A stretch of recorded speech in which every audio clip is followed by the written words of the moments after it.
Lo que vamos a platicar ahorita es sobre los requisitos del hardware, ¿verdad? Lo que les había comentado hace unos momentos. Em, ¿Verdad? Los sistemas operativos habíamos mencionado, ¿verdad? Que necesitan cierto hardware para funcionar. ¿Qué requisitos mínimos necesita? Hay diferentes marcas de sistemas operativos, ¿verdad? En esta imagen pues vemos Windows, Ubuntu y OS, ¿verdad? iOS. Windows pues dijimos que es de la empresa de Microsoft. Ubuntu es un sistema operativo que este es desarrollado por muchas personas y es de código abierto, de software libre. ¿Qué significa esto? De que este programa lo puedo descargar, lo puedo instalar y nadie me va a cobrar por tenerlo. Incluso lo puedo modificar en su código. ¿Qué significa? De que yo lo puedo programar a mi necesidad. Obviamente tengo que ser programador, ¿verdad? Para poder realizar esta operación. Yo puedo modificar su programación para las necesidades que yo tengo. Windows, Microsoft, ¿verdad? Windows no lo permite, ¿sí? Ellos desarrollan el sistema operativo y no permiten que nadie lo modifique. Y el sistema de Windows es pagado, Ubuntu no, ¿sí? Windows debo de comprar la licencia para poderlo instalar. ¿Qué precio tiene una licencia? Dependiendo de la versión, está entre 800 quetzales en adelante, 1500, ¿verdad? Ese es el precio del sistema operativo. Ubuntu no tiene ningún costo. Y OS es el sistema operativo de la empresa Apple, perdón, Apple. Y está instalada en los equipos Mac, ¿verdad? Este sistema operativo también es de paga. Este sistema operativo es exclusivamente para los equipos de la empresa Apple, ¿ya? No lo puedo instalar en cualquier equipo. Prácticamente cuando yo compro una Mac, ¿verdad? O un iPhone o un iPad, ya viene instalado el sistema operativo. Y los equipos vienen específicos para los equipos. A mí no me van a vender nunca un disco con la instalación del sistema operativo iOS. Eso no lo voy a encontrar. Eh, Ubuntu lo puedo descargar, ¿verdad? Y Windows lo puedo descargar de la página oficial.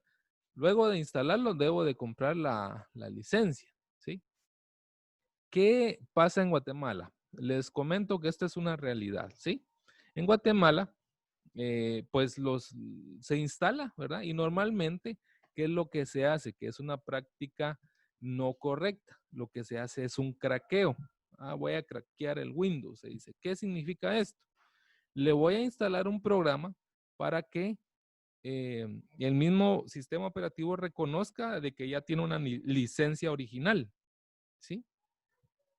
Porque Windows me da un cierto tiempo para que yo pueda usar el sistema operativo, ¿verdad? Y luego me dice, mira, ya lo usó un mes, ahora necesito que lo pague, ¿verdad? Entonces, este crack lo que hace es quitar ese mensaje y que me deje usar el sistema operativo sin ningún problema.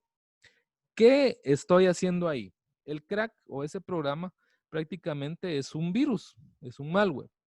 Y lo que permite es engañar al sistema operativo para que reconozca que es original, ¿sí? Funciona igual, funciona igual. Es una práctica que no se debería hacer porque las empresas que desarrollan estos sistemas operativos de eso viven, ¿verdad? O sea, ellos tienen sus trabajadores, ellos diseñan el sistema operativo, programan, lo prueban, lanzan actualizaciones y todo eso tiene un costo, le tienen que pagar a la gente. ¿Y de dónde sale? De la venta de los mismos sistemas operativos. ¿Qué pasa con Ubuntu? Ubuntu es gratuito. Entonces, permítame. Pues les comentaba, ¿qué pasa con Ubuntu? Ubuntu lo que hace es que es gratuito, pero ¿por qué? Porque muchas personas colaboraron para desarrollarlo.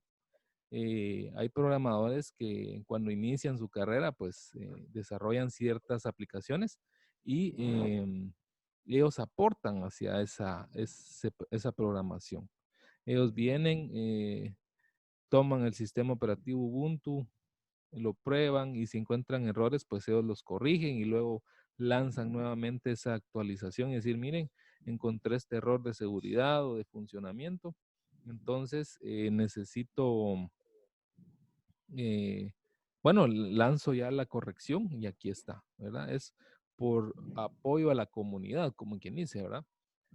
Y por esa razón Ubuntu es de software libre.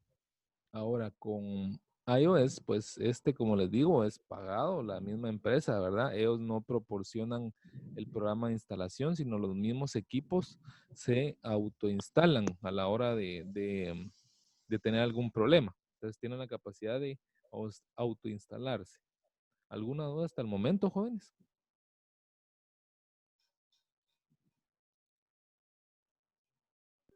Las diferencias, profe. Diferencias con respecto a qué, disculpe. A esos tres sistemas operativos. Bueno, miren, pues podemos tener diferencias en la parte gráfica, ¿sí? O sea, voy a ver diferente un sistema operativo como Windows y gráficamente se va a ir diferente como Ubuntu y como iOS. Em, por ejemplo, también podemos decir que la diferencia es en cierta manera el uso. ¿Por qué? Porque la lógica de uso de iOS es diferente a la de Windows. También hay ciertas restricciones.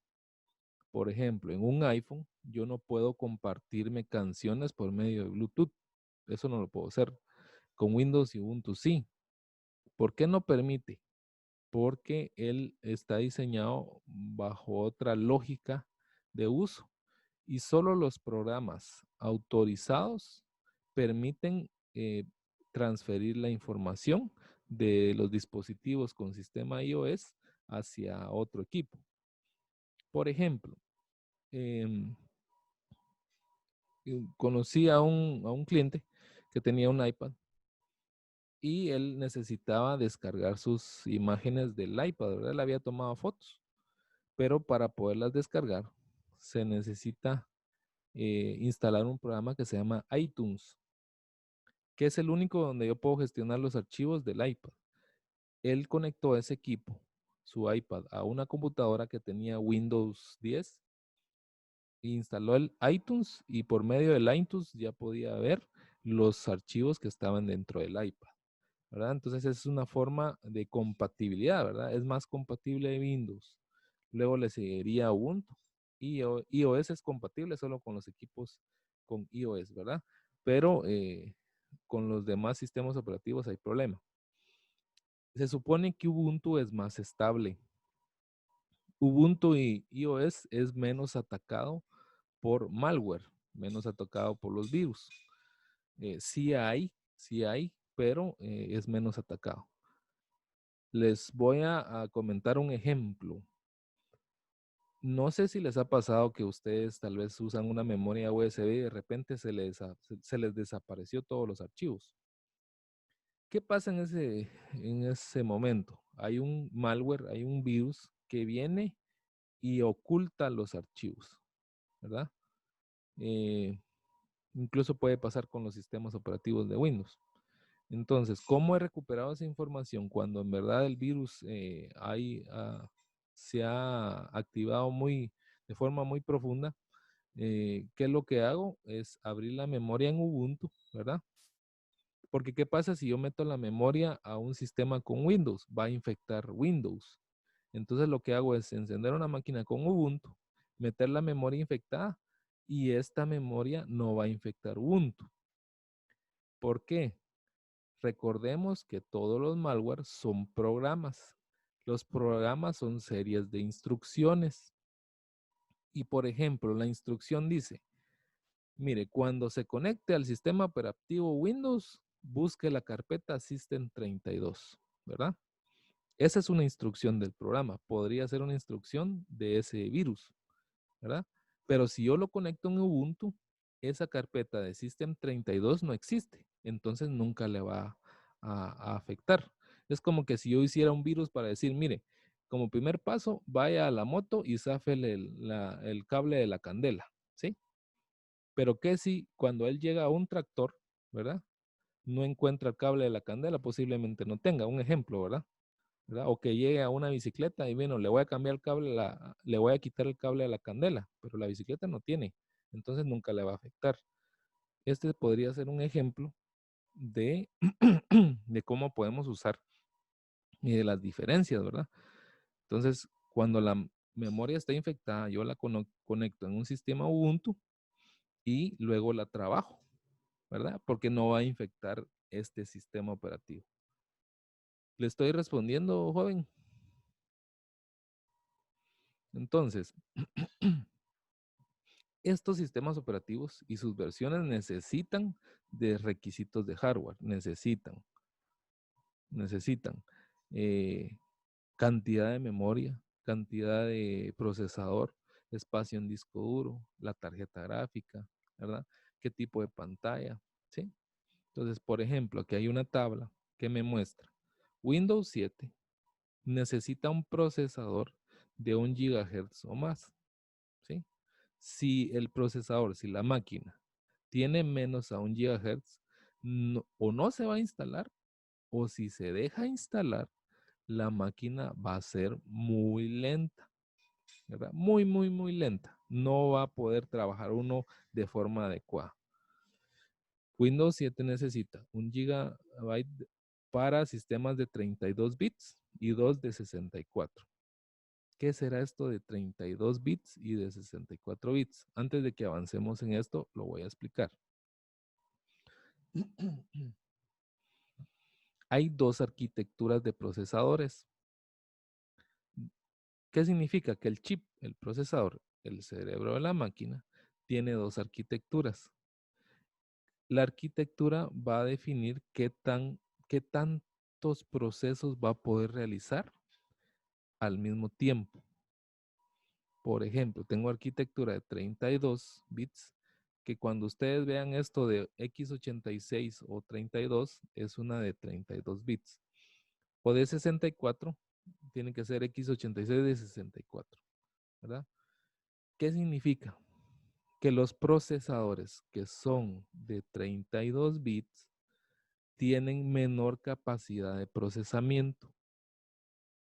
Los procesadores de 64 bits tienen mayor capacidad de procesamiento. Son más especializados para procesar. Vamos a poner un ejemplo o una analogía. Suponiendo que yo soy un procesador o soy una persona que trabaja 32 bits, ¿verdad? Yo voy a realizar un trabajo, por ejemplo, yo voy a ir a cortar café y yo sé que a la semana yo puedo cortar, eh, si junto todo lo que corté en la semana, yo puedo cortar 2 quintales de café. Ese es un ejemplo, ¿sí? Yo soy un trabajador de 32 bits. Ah, pero uno de 64 puede cortar hasta 12 quintales a la semana, ¿sí? Eso es lo que puede hacer en una semana. Entonces, sí, la diferencia es muy grande. El de 64 puede procesar mucha información. Pero hay que notar algo importante. Recuérdense que el procesador viene ayudado con la memoria RAM, ¿verdad? Porque él toma la información de la memoria para poderla procesar, ¿sí? Los procesadores de 32 bits, ¿verdad? Si son de 32, admiten un máximo de 4 GB de memoria RAM, ¿sí? Yo a la máquina le puedo instalar una memoria de 8 gigas, pero solo va a reconocer 4, ¿sí? Estoy desperdiciando 4 porque lo más que reconoce son 4 gigas. Pero una de 64 puede admitir, si no tengo el dato aquí, em, bueno, 256 gigas o más, ¿sí? Esta es de 4 como máximo, ¿verdad? La de 64, 256 gigas o más, ¿sí? Esa es una parte bien importante porque a la hora de seleccionar una máquina, yo debo de ver si es de 32 bits o de 64, ¿verdad? Y también algo importante, en una máquina que tenga una arquitectura de 32 bits, yo solo le puedo instalar el sistema operativo que sea de 32 bits. En una máquina que tenga el procesador de 64 bits, yo le puedo instalar un sistema operativo de 64. Podría instalarle de 32 bits, pero tiene problemas. Permítanme un momentito, jóvenes. Pues les mencionaba de que en un procesador de 64 bits, yo sí le podría instalar un sistema operativo de 32 bits. Obviamente el de 64 sería recomendado. ¿Qué pasa si le instalo un sistema operativo de 32 bits? Lo que puede pasar es que funciona, puede ser, pero a la hora de que yo le exija, ¿verdad? Que realice ciertos trabajos cuando abra muchas aplicaciones, ¿verdad? Cuando esté viendo videos, escuchando música o en programas como Photoshop, lo que va a pasar es que se trabe el equipo o que se reinicie, ¿verdad? Entonces lo importante es, yo debo instalar en un sistema de 32 bits un sistema operativo de 32 bits. Y en un procesador de 64 bits, yo debo de instalar sistema operativo de 64 bits. Eso es lo importante a considerar. Entonces, por eso veníamos a esta parte de acá, ¿verdad? La memoria RAM, ¿verdad? ¿Cuánto necesita el sistema operativo Windows 7, ¿verdad? De hardware para funcionar. Se recomienda 1 GB para 32 bits y 2 GB para 64. Espacio en el disco duro. Si el sistema operativo es de 32 bits, necesita 16 GB libres. Si es de 64, necesita 20 GB de espacio libres. ¿Sí? Y cuánto necesita de tarjeta gráfica y cuánto necesita, qué pantalla como mínimo para funcionar. Este no lo especifica. ¿Sí? Y la conexión a internet para poderse actualizar. Windows 8, ¿verdad? Estos son sus requerimientos mínimos. De 32 bits, 1 GB. De 64, 2 GB. Miren Windows 10. 1 GB para 32 y 2 para 64. Necesita lo mínimo, ¿verdad? Lo mismo. Lo mismo necesita en disco duro. También en tarjeta gráfica, ¿verdad? Y necesita en pantalla esto, ¿sí? Y necesitan conexión a internet para actualizarse, ¿verdad? Para estar actualizados. ¿Alguna duda hasta el momento, jóvenes?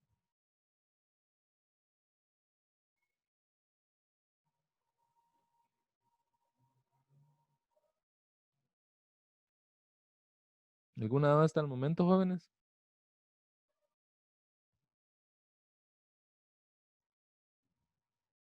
Jóvenes.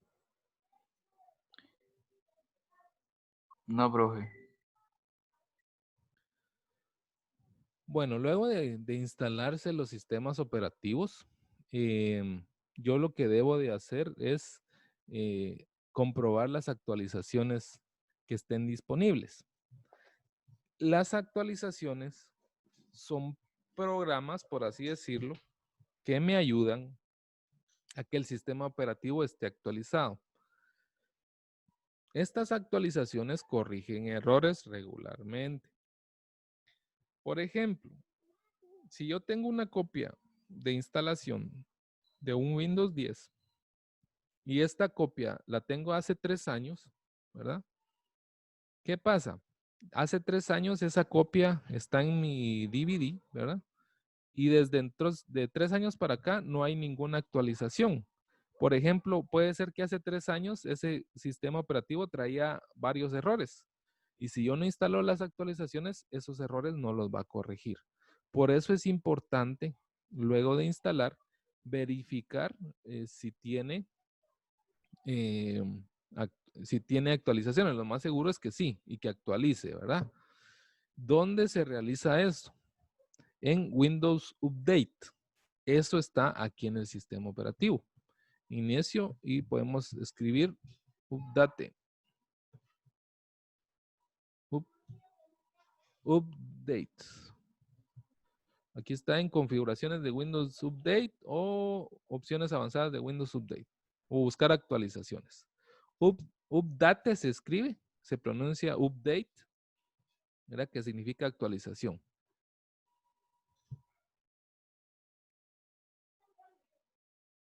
Aquí está viendo las configuraciones del Windows Update. Estas actualizaciones obviamente debo de tener internet para poder descargarlas, porque las descarga de internet. Vean a continuación. Mi equipo está descargando una actualización. ¿Qué número de actualización? Esta, ¿sí? Y vean, la está instalando en este momento, ¿sí? Ya está instalando. Aquí me da una descripción de las características de esta actualización. Dice, la actualización de mayo 2020 de Windows 10 está en camino. Estamos ofreciendo esta actualización para dispositivos compatibles. Por tu dispositivo no está preparado, pero tu dispositivo no está preparado para ella. Cuando tu dispositivo esté listo, verás la actualización disponible en la página, ¿verdad? Y aquí puedo obtener más información. Entonces, cuando está preparando mi dispositivo, en un momento de plano me va a pedir que reinicie, ¿verdad? O cuando reinicie ya la va a terminar de instalar. Y eso es lo que está realizando en este momento. Solo me metí a Windows Update. Estas configuraciones de que instale automáticamente lo puedo configurar. Puedo decirle que cuando encuentre uno la instale. Puedo decirle que cuando la encuentre solo me avise y hasta que yo permita que la instale lo va a hacer. O puede decir que le puedo decir que no instale ninguna. Lo importante es que estas actualizaciones es que se realicen para que la máquina esté en teoría al 100. ¿Alguna duda con esto? No, profe. Gracias. Y aquí puedo ver en la historia de actualizaciones cuáles han instalado, qué fechas, ¿verdad? Eso lo puedo ver también.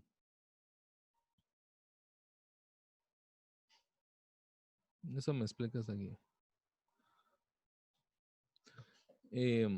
Bueno, nos habla aquí Cisco sobre la migración de datos. ¿Tendrán alguna idea de qué será migración de datos con la palabra? ¿Qué será migración?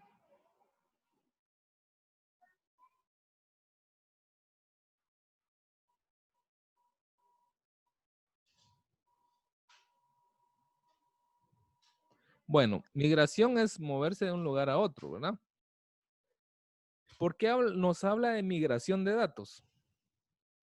Porque cuando nosotros necesitamos instalar un sistema operativo en una máquina que ya fue usada y el cliente nos dice, mire, yo quiero que mis fotos no se pierdan, ¿sí? Yo quiero recuperar mis fotos, yo quiero recuperar mis videos, mis canciones, ¿sí? Entonces yo debo de hacer una migración de datos. O sea, sacar la información del disco duro de ese equipo, ponerlo en otro disco duro, para luego después yo ya pueda instalar el sistema operativo. ¿Por qué? Porque recordemos que les mencioné que cuando yo hago un formateo, cuando yo hago una instalación de un sistema operativo, se van a borrar todos los datos que estaban en ese disco duro. Y si yo no los saco, no los pongo en otro lado, se van a borrar, ¿sí? Y eso es algo muy común. Me han llegado máquinas donde me dicen, mire, es que yo tenía mi amigo que aprendí a formatear máquinas, se le di mi computadora y me borró todos mis archivos, ¿verdad? Entonces él no tomó en consideración esto, la migración de datos. Repito, es pasar la información de un lado y guardarla en otro. Vamos a hacer una imagen para que me explique de mejor manera. Por ejemplo, yo tengo mi disco duro acá, ¿sí? Tengo mi computadora y dentro de la computadora tengo la computadora del cliente, ¿sí? Esta es la computadora del cliente, ¿sí?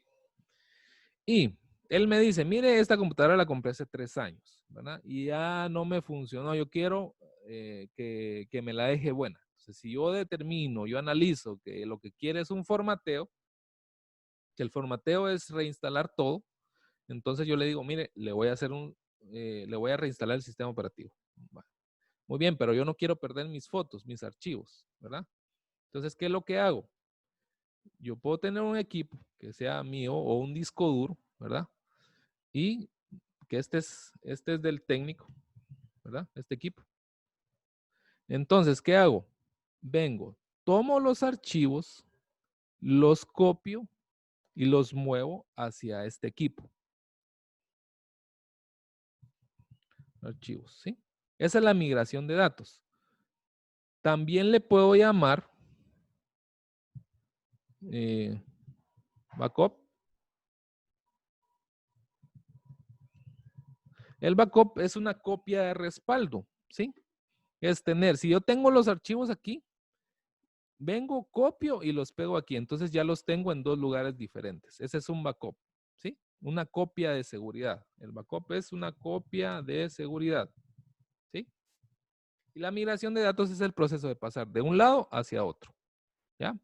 Entonces, ya que los pasé, ¿verdad? Ya puedo instalar el sistema operativo, porque aquí me los va a borrar. Instalo el sistema operativo, ¿verdad? Ya que está instalado todo, ¿verdad? Vengo y regreso sus archivos. Ah, bueno, ahora se los voy a regresar. Lo voy a poner con otro color para aquí. ¿Sí? Ahora vengo y regreso los archivos. Los migré otra vez, ¿verdad? Y ya le quedan sus archivos y la máquina funcionando al 100. Eso es el proceso de migración de datos. La copia de los archivos se puede hacer de varias maneras, ¿sí? De varias maneras. Pero lo importante es, por ejemplo, yo no recomiendo hacer lo siguiente. Cuando se hace un backup o una migración de datos, les voy a mostrar. Voy a entrar a este equipo. Aquí tengo la memoria USB. Suponiendo que yo quiero migrar estos archivos, este archivo para la memoria RAM, yo puedo darle clic derecho, copiar, me voy al archivo, perdón, me voy a la memoria USB y le doy clic derecho, pegar, ¿verdad? Esa es una forma tradicional de hacerlo. Con 1 o 2 archivos está bien, pero si es toda esta información de un disco duro, yo no recomiendo que se haga eso. Yo lo que recomiendo es que se utilicen otros programas especializados para hacer migración de datos. Otros programas que son especializados para hacer backup.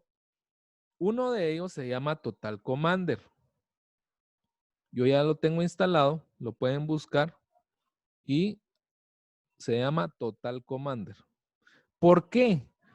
¿Por qué uso el Total Commander? Porque él es más eficiente en realizar las copias.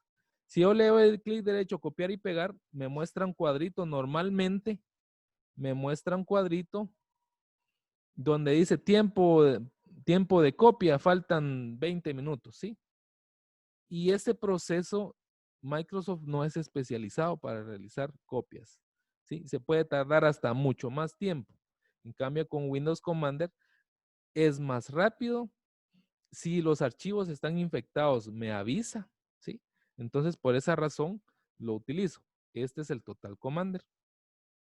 Del lado izquierdo veo, digamos, la unidad de donde quiero copiar. Por ejemplo, yo quiero copiar lo siguiente. Yo quiero copiar este archivo, ¿sí? Permítame, vamos a ver, aquí no hay nada.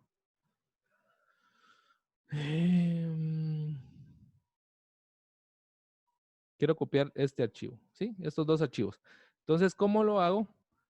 Con clic derecho lo selecciono y ya están en rojo.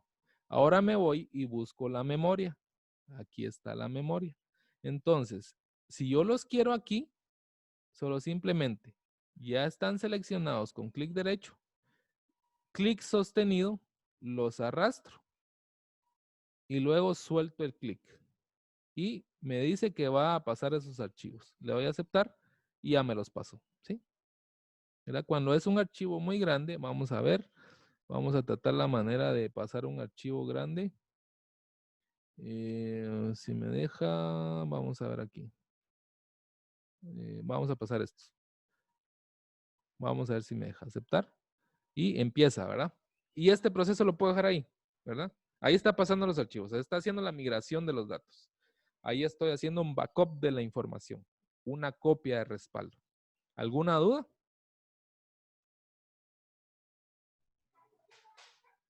Como les digo, este proceso, este programa es más especializado. ¿Dudas? Lo pueden buscar como Total Commander. Ese está en internet, ¿sí?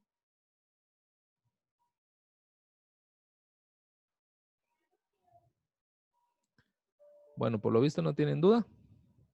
Y ese es un programa que deberían de tener ustedes para poder realizar los backups. Hay más programas, ¿sí?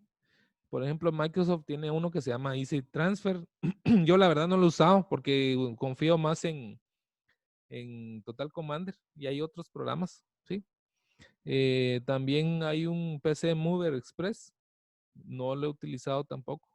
Hay infinidad de programas, ¿verdad? Ahí es cuestión de que ustedes los prueben y para ver si realmente cumplen sus expectativas.